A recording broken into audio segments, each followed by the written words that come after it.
Olá pessoal, sejam bem-vindos ao canal Microbiologia no Ponto. Eu sou o João Paulo e junto com vocês vamos entender diversos assuntos relacionados à área da microbiologia. Especificamente na aula de hoje eu trouxe para vocês princípios químicos, que vão nortear aí as reações celulares nos micro-organismos. É importante a gente saber, para que a gente inicie essa aula, né, que os organismos como um todo, incluindo os micro-organismos, eles necessitam da utilização de nutrientes, para que blocos químicos sejam construídos e a partir desses blocos químicos a energia possa ser utilizada para seu crescimento e para a realização de outras várias atividades celulares, tá ok? Bom, então com isso, a ideia é trazer aqui para vocês princípios químicos que regem as reações celulares que ocorrem ali na célula. E para a gente começar a entender sobre esses conceitos, é importante a gente colocar algumas coisas consideradas mais básicas, como, por exemplo, a estrutura de um átomo, as ligações que são ali formadas a partir desse arranjo estrutural do átomo, né, a disposição ali dos elétrons nas suas diferentes camadas e a formação das ligações químicas, iônicas, covalentes e mesmo as pontes de hidrogênio. Para isso, eu coloquei alguns objetivos que eu gostaria que vocês fixassem bem. Bom, o primeiro objetivo é descrever a estrutura de um átomo. Então, compreender, né, que toda a matéria, seja o ar, seja a pedra, seja um organismo vivo, ele é composto de pequenas unidades que nós chamamos de átomos. Esses átomos, eles não é possível subdividi-los em substâncias menores, né, sem que perca suas propriedades. Então, entender como são as estruturas desses átomos e compreender como as ligações se dão a partir daí. Ligações fundamentais, como a ligação iônica, a ligação covalente e a ligação de hidrogênio, que parte do pressuposto de uma ligação covalente. Tá? E entender como essas reações participam de cada uma das ligações a nível celular. Bom, eu trouxe aqui para vocês então a estrutura do átomo de carbono.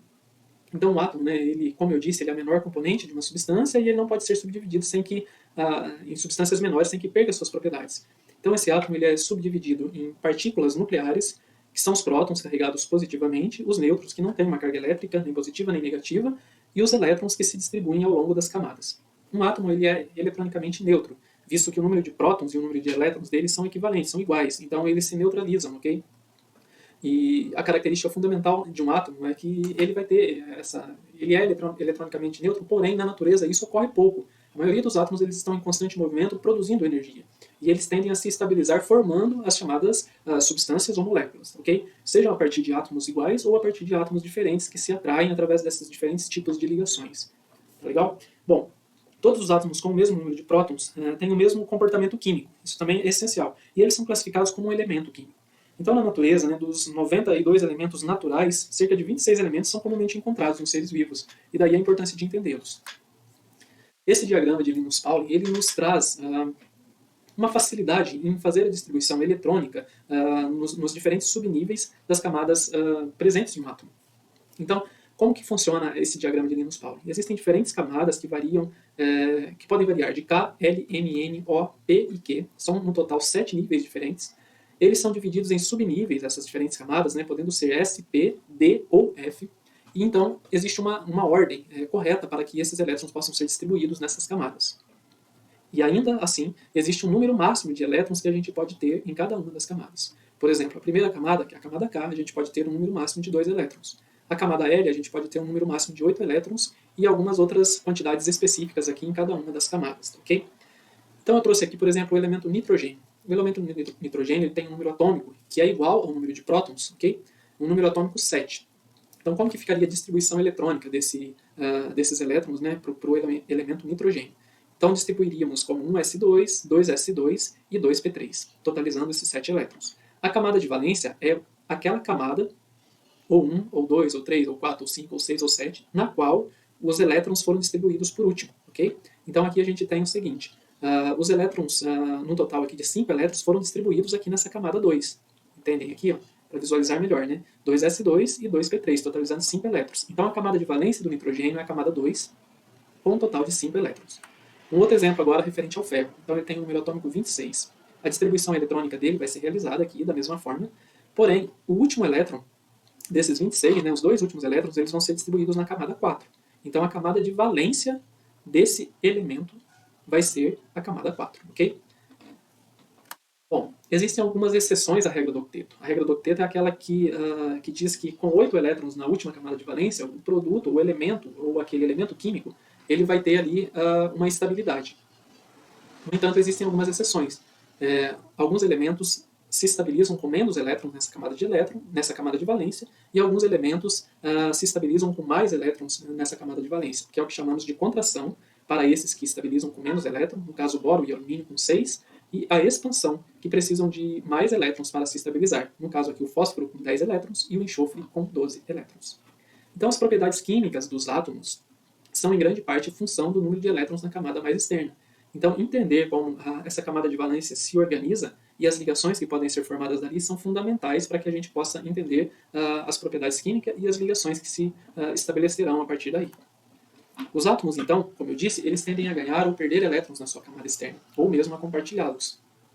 Quando ocorre um ganho ou perda de elétrons, a gente tem uma ligação iônica, e quando há um compartilhamento de elétrons, a gente tem uma ligação covalente.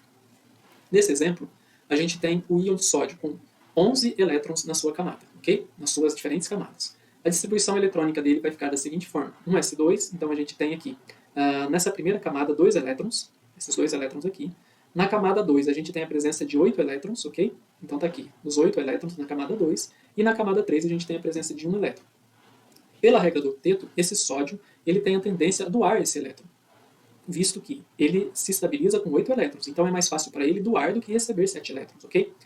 A partir do momento que ele doou esse elétron, ele se torna um ânion. Ou melhor, ele se torna um íon, o íon de sódio, que é conhecido como Na+. Então aqui ele formou, ele tem uma carga de próton a mais do que as cargas presentes aqui, comparando prótons e elétrons, ok? Se a gente sabe que o número de prótons e o número de elétrons é igual em um átomo, a partir do momento que ele recebe ou que ele doa um elétron, ele vai tornar a carga aqui diferente. Nesse caso aqui, você terá um próton a mais, por isso esse mais estabelecendo aqui Na+, ok? Por outro lado, o cloro. Se a gente fazer a distribuição eletrônica dos seus 17 elétrons, ele vai ter a camada 3 como camada de valência, totalizando 7 elétrons. Isso a gente pode ver aqui pela distribuição eletrônica, ok? Para o cloro, é mais fácil ele receber esse 1 elétron do que doar 7 elétrons. Isso vai o tornar estável, ok? Como ele recebeu um elétron a mais, não vai ser mais eletricamente neutro, ok? Ele vai ter um elétron a mais do que o próton aqui, que antes de recebê-lo ele tinha 7 prótons e 7, ou melhor, ele tinha 17 prótons e 17 elétrons, ok? Mas agora recebendo esse elétron a mais, ele vai ficar com essa carga negativa a mais, visto que os elétrons eles são eletricamente negativos, tá? Bom, então aqui vai se formar também o íon cloreto, ou Cl-. Dessa reação, pessoal, a gente vai ter a formação de uma substância denominada molécula de cloreto de sódio. Substância ou molécula de cloreto de sódio, que é muito conhecida de todos nós, ok? Então, houve uma estabilidade aqui, daquilo que falávamos no início, tá certo? Isso é muito interessante do ponto de vista da estabilidade dessas moléculas, que elas tendem a todo custo estabelecer essas reações, para que elas não fiquem ali dispersas, sem se estabilizarem de certa forma, ok? Então, uma característica importante, né, das ligações iônicas. Elas acabam, algumas ligações iônicas acabam sendo fortes, como essa que ocorre entre o íon de sódio e o íon cloreto, ok? Por exemplo, aqui, unindo os cristais de sais, né? Porém, ela tem pouca importância ou tem uma importância limitada nas células vivas. As ligações iônicas mais fracas, essas sim têm uma importância maior nas células vivas. E elas são formadas em soluções, por exemplo, aquosas. E elas são importantes para as reações bioquímicas dos micro-organismos e dos organismos como um todo, ok? Então é importante a gente saber que as ligações iônicas elas podem ocorrer a nível celular, podendo ser mais comumente aí como ligações mais fracas e não tão fortes como essas ligações iônicas, como por exemplo na molécula de cloreto de sódio, tá? Bom, as ligações covalentes. As ligações covalentes são tipos de ligações químicas formadas por dois átomos que dividem um ou mais par de elétrons. Então, essas ligações covalentes, elas já são mais fortes do que as ligações iônicas em si.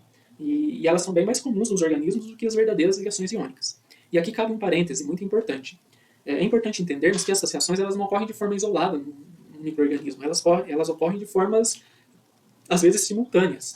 Uma ligação iônica ocorrendo com uma ligação covalente ocorrendo ao mesmo tempo, ok? Então, a gente traz aqui o conceito separadamente apenas por uma questão didática. Mas é importante a gente saber que esses tipos de ligações encontradas em moléculas, na verdade, eles não pertencem por inteiro a uma categoria, né? Em vez disso, as ligações variam de altamente iônicas a altamente covalentes, tá? Principalmente ali para se formar uma molécula ou mesmo diante das reações celulares ocorridas ali naquele micro-organismo, ok? Bom, as ligações covalentes, elas podem ser ligações simples, né? quando os átomos, aqui no caso, dois hidrogênios formando uma molécula de hidrogênio, então você tem o compartilhamento aqui de dois elétrons, e esses compostos se tornarão estáveis, formando aqui então uma ligação simples. Uma ligação simples. Compartilhamento de dois pares de um par de elétrons formando uma ligação simples. Se você tivesse o compartilhamento de dois pares de elétrons, você teria uma ligação dupla. E se você tivesse aqui o compartilhamento de três ligações, de três pares de elétrons, você teria uma ligação tripla e assim por diante. Okay? Lembrando que as ligações covalentes elas podem ocorrer entre átomos iguais e entre átomos diferentes também.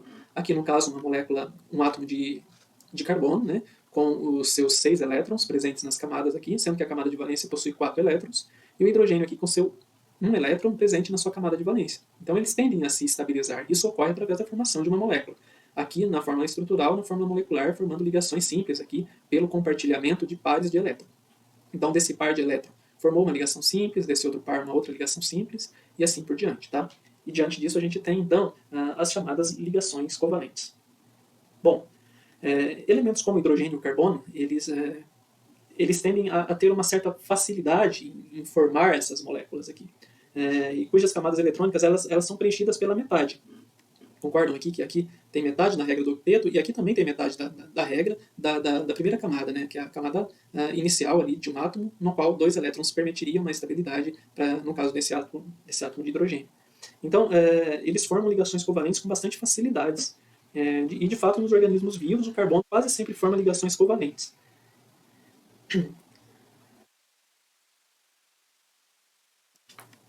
Basicamente aqui sobre as ligações covalentes, e aí nós vamos agora para as chamadas pontes de hidrogênio, que nada mais são também do que ligações covalentes também, só que essas ligações covalentes elas dão origem às chamadas pontes de hidrogênio, formando assim grandes conglomerados de moléculas, né? Moléculas muito grandes com aquela mesma similaridade, tá ok? Esse tipo de ligação, as pontes de hidrogênio, elas são de especial interesse para os micro-organismos, né? Visto que elas podem formar grandes moléculas complexas, né, como proteínas e ácidos nucleicos ligados um ao outro. Essas ligações elas acabam sendo fracas, pois não ligam, né, os átomos em moléculas, contudo elas servem como pontes entre diferentes moléculas ou entre várias porções de uma mesma molécula. Isso é fundamental, né, para os sistemas biológicos. Então, gente, a gente tem que, quando o hidrogênio se combina com um átomo de oxigênio, aqui nessa molécula de água, o núcleo maior, aqui no caso do oxigênio, ele tem mais prótons e ele atrai o elétron do hidrogênio. Perceba? Eles atraem o elétron do hidrogênio com mais força que um núcleo pequeno do hidrogênio. Assim, em uma molécula de água, todos os elétrons tendem a estar mais próximos ao núcleo do oxigênio do que ao núcleo do hidrogênio. Por isso, a porção de oxigênio da molécula ela tem uma carga levemente negativa. E a porção do hidrogênio tem uma carga levemente positiva. Quando a extremidade positiva carregada de uma molécula é atraída pela outra extremidade negativa, carregada de outra molécula, uma ligação de hidrogênio é formada e assim a gente tem a formação então desses grandes blocos de moléculas, ok? Bom, como as reações elas ocorrem então de uma forma geral, mostrando essas ligações possíveis, né? As reações podem ocorrer através de uma síntese, então uma molécula, você tem um átomo íon ou molécula A, assim como um átomo íon ou molécula B, eles combinam-se e formam uma nova molécula. E você tem uma molécula mais complexa, no caso, que pode ser quebrada formando essas moléculas simples novamente. E você tem também as reações de recombinação que podem ocorrer e formar novas moléculas, ok? Aqui dá para a gente exemplificar melhor como que ocorrem essas reações. Então, as reações biológicas, elas se dão principalmente através da síntese por desidratação ou por meio da hidrólise.